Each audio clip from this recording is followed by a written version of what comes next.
Olá pessoal, sejam todos bem-vindos ao nosso curso da Confraria.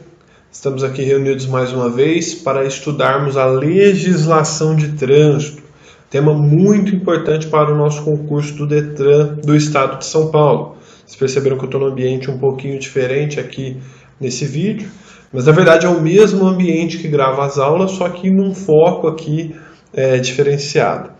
Na aula de hoje, antes disso, peço para que você se inscreva no canal, assista os vídeos anteriores, sejam os vídeos da minha matéria, ou das outras matérias dos nossos confrades professores, e se inscreve no canal, dá um joinha e nos auxilia aí a divulgar o canal. Na última aula, pessoal, nós estávamos discutindo ainda a composição do Conselho Nacional de Trânsito, né? Nós estávamos estudando os órgãos do Sistema Nacional de Trânsito. Nós começamos 2 vídeos atrás falando da composição da composição do Sistema Nacional de Trânsito. Na última aula nós estudamos o Conselho Máximo, o órgão máximo do Sistema Nacional de Trânsito, que é o CONTRAN, e hoje, nesse vídeo, no artigo 13, nós vamos continuar estudando um pouco sobre esse órgão máximo do Sistema Nacional de Trânsito, que é o CONTRAN. E nós vamos estudar, em especial, uma das competências previstas no artigo 13, no artigo 12, na verdade, do Código de Trânsito Brasileiro. Qual a competência que nós vamos estudar a princípio e depois nós vamos continuar? A competência prevista no artigo 12, inciso 4, que fala que compete ao CONTRAN criar câmaras temáticas. Vamos entender então o que são essas câmaras temáticas? Artigo 13.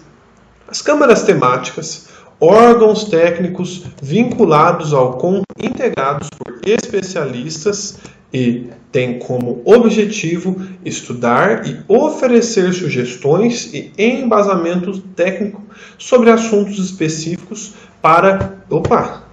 Deu tchutchu aqui, gente. Só um instante, pronto. Acontece isso mesmo, sempre é aula ao vivo. Vamos retomar.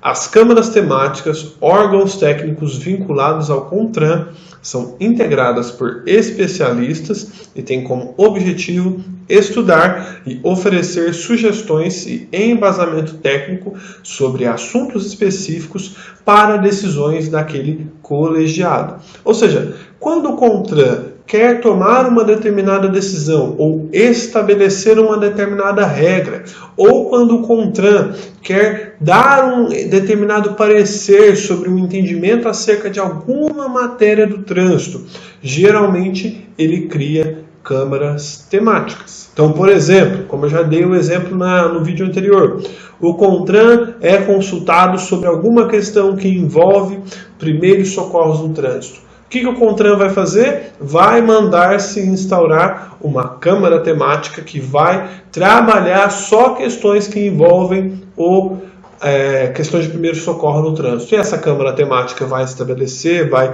oferecer sugestões sobre aquele tema para que, com embasamento técnico sobre o assunto especificado, e o CONTRAN poder deliberar sobre, embasado nas disposições previstas nos estudos que a Câmara Temática fez. Parágrafo 1º. Cada Câmara é constituída por especialistas, representantes de órgãos e entidades executivos da União, dos Estados ou do Distrito Federal e dos municípios, em igual número, pertencentes ao Sistema Nacional de Trânsito, além de especialistas representantes dos diversos segmentos da sociedade relacionados com o trânsito, todos indicados segundo o regimento específico definido pelo CONTRAN e designados pelo ministro ou dirigente coordenador máximo do Sistema Nacional de Trânsito. Ou seja, pessoal, aqui esse parágrafo está apenas dizendo qual será a competência, qual será a constituição dessa Câmara, como que essa Câmara temática vai se constituir e quem vai organizá-la ali, quem vai coordená-la, quem vai dirigi-la. Beleza, pessoal? Parágrafo 2º. Os segmentos da sociedade relacionados no parágrafo anterior serão representados por pessoa jurídica e devem atender os requisitos estabelecidos pelo CONTRAN.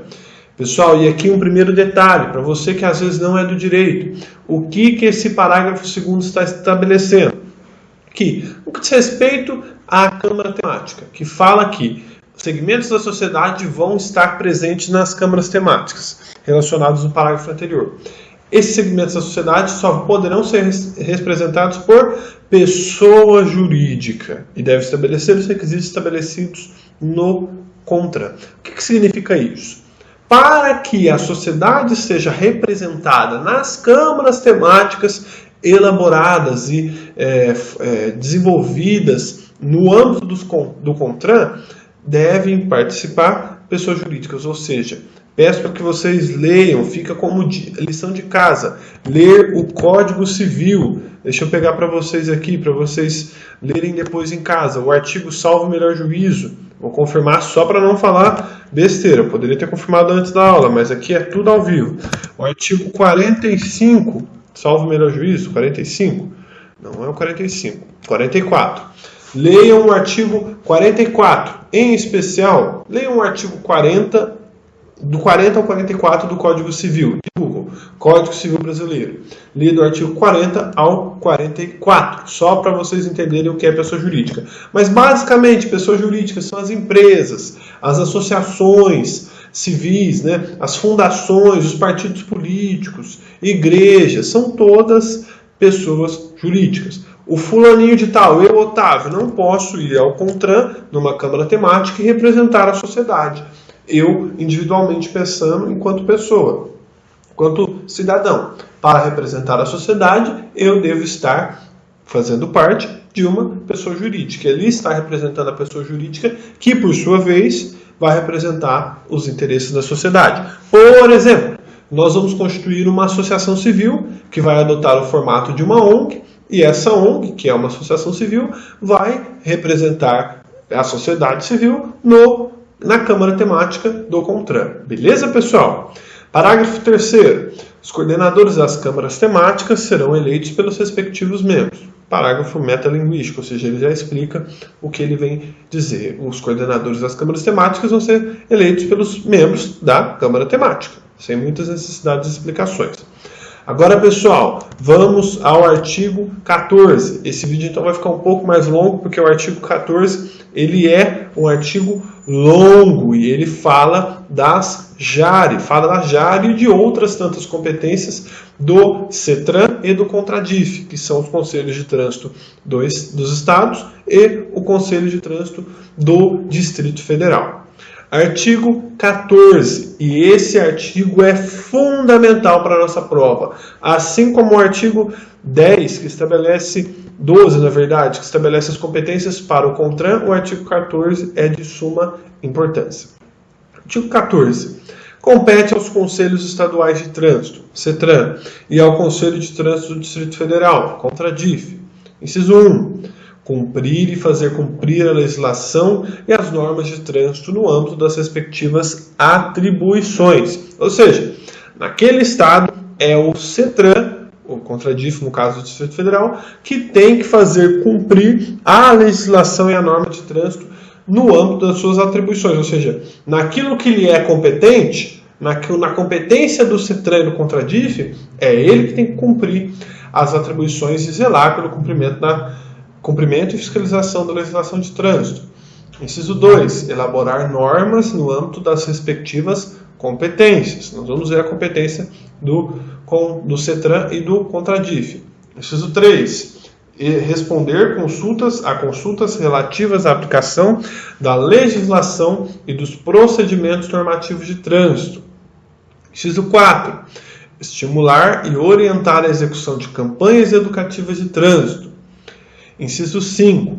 Julgar os recursos interpostos contra decisões. A linha A, das JARES. A linha B, dos órgãos e entidades executivos estaduais nos casos de inaptidão permanente constatados nos exames de aptidão física, mental ou psicológica. Então vamos por partes. O CETRAN, o CONTRADIF, eu não vou ficar falando CONTRADIF toda hora porque é palavra grande. Quando eu falar CETRAN, vocês entendam também o CONTRADIF.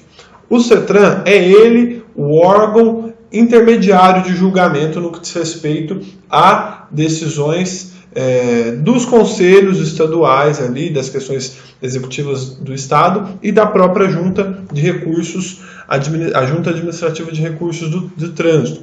Como assim? Tem um processo administrativo correndo na Jari, daqui de Franca. Você não concorda com a decisão. Para quem você vai recorrer? Você vai apresentar recurso, vai interpor recurso, e esse recurso vai ser julgado pelo Conselho Estadual de Trânsito, o CETRAN.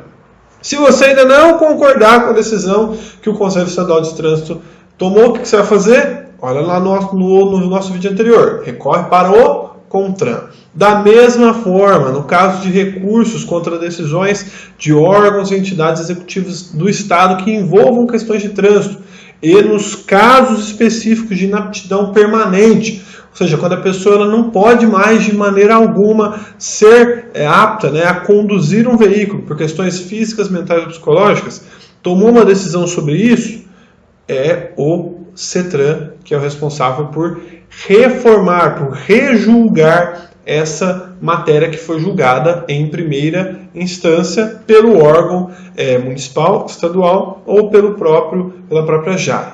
Deu para entender, pessoal? Pensem no CETRAN como se fosse um tribunal, no que diz respeito a questões jurídicas. O juiz de primeiro grau ele julga, e aí se você não concorda com a decisão do juiz, você recorre. Recorre para o Tribunal Regional Eleitoral, ou para o Tribunal Regional Federal, para o Tribunal Regional do Trabalho.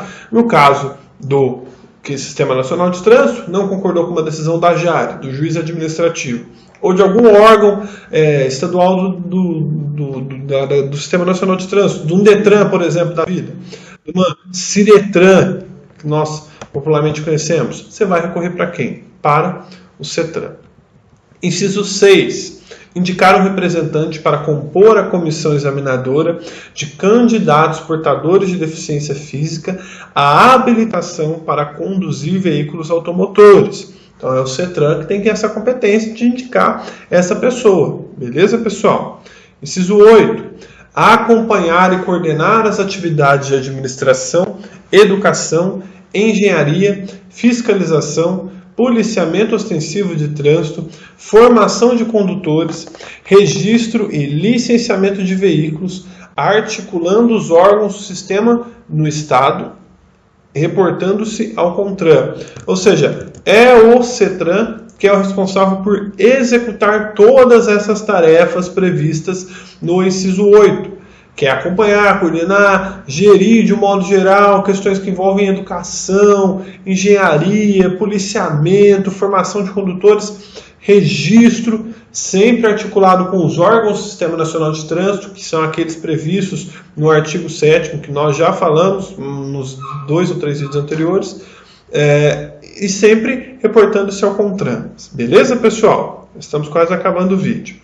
Inciso 9. Dirimir conflitos sobre circunscrição e competência de trânsito no âmbito dos municípios. Então, deu pau, deu problema sobre quem é o competente, qual é a secretaria municipal competente para fazer algo relativo ao trânsito de uma determinada região.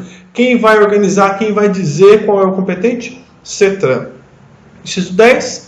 Informar o CONTRAN sobre o cumprimento das exigências definidas no parágrafo 1º e parágrafo 2º do artigo 333, que nós vamos pular para ele agora, mas ele está lá mais para o final. Então, é o CONTRAN, é o CETRAN que tem que informar o CONTRAN sobre o cumprimento desses parágrafos.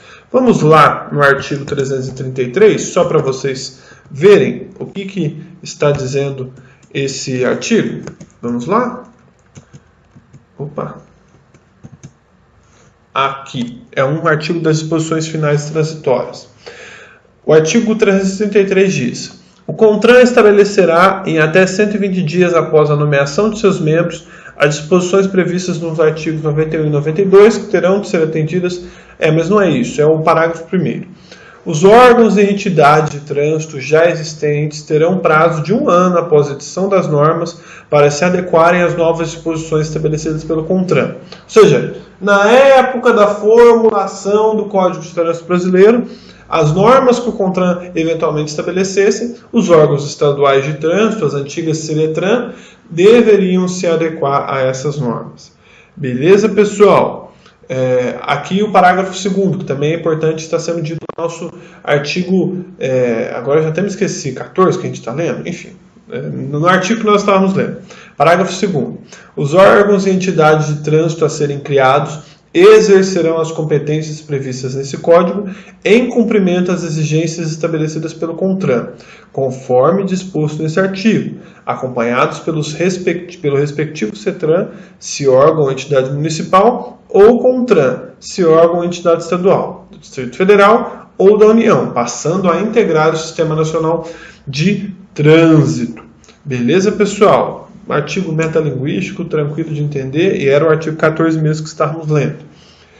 Esse inciso 10 ele é um inciso que para nós aqui não tem tanta relevância, porque ele é um inciso que faz menção a uma questão de disposição transitória. E o último inciso, para que nós encerremos e leiamos apenas o parágrafo único, inciso 11. Compete ao CETRAN designar, em caso de recursos deferidos e na hipótese de reavaliação dos exames, Junta Especial de Saúde para examinar os candidatos à habilitação para conduzir veículos automotores. Então, no caso de recursos, lembrando aqui lá do que foi previsto no inciso 5, que compete ao CETRAN julgar os recursos interpostos quanto às decisões da linha B, dos órgãos e entidades estaduais que declarem inapto alguém para o trânsito. Se esses recursos forem julgados pelo CETRAN e forem deferidos, ou seja, o CETRAN entender que, na verdade, uma pessoa que estava inapta está, na verdade, apta para dirigir, é o CETRAN que tem que indicar uma junta especial de saúde, ou seja, um grupo de pessoas que vai examinar o candidato, que foi declarado inapto, para verificar se ele realmente está apto para dirigir. Beleza? E para encerrar esse vídeo, parágrafo único. Nos casos previstos no inciso 5, julgados pelo órgão, não cabe recurso na esfera administrativa. Então, nos casos previsto no inciso 5, julgados pelo órgão, ou seja, julgados pelo CETRAN, e aqui até uma correção acerca daquilo que eu falei, pessoal. Se o CETRAN julgar um determinado recurso sobre aquelas matérias que foram ali estabelecidas, deixa eu só um instante. Então, só para fazer uma correção sobre aquilo que eu falei. Se o CETRAN julga uma questão que foi julgada na JARE ou no órgão executivo estadual, estabelece um determinado entendimento, o próprio Código de Trânsito Brasileiro está estabelecendo que ali é a última instância administrativa, ou seja, não cabe mais recurso ao CONTRAN. O CETRAN decidiu sobre essas questões que envolvem a JARE e sobre essa questão que envolve também os órgãos executivos estaduais. Deliberou sobre isso, é assunto encerrado. Não cabe outro recurso na esfera administrativa. De modo que, quando você lê o artigo número 12, inciso número 12 também, que fala da competência do CONTRAN, que é para apreciar recursos contra decisões inferiores, na forma do Código. Dá a entender que há uma certa divergência dentro do Código. Mas, na verdade, sempre que o CETRAN deliberar sobre essas questões que vêm de recursos da JARE ou dos órgãos executivos estaduais, quando for relativa à inaptidão de alguém para o trânsito, só o CETRAN pode decidir. Ele é o que dá a última palavra. O CETRAN decidiu, você só pode questionar depois no judiciário.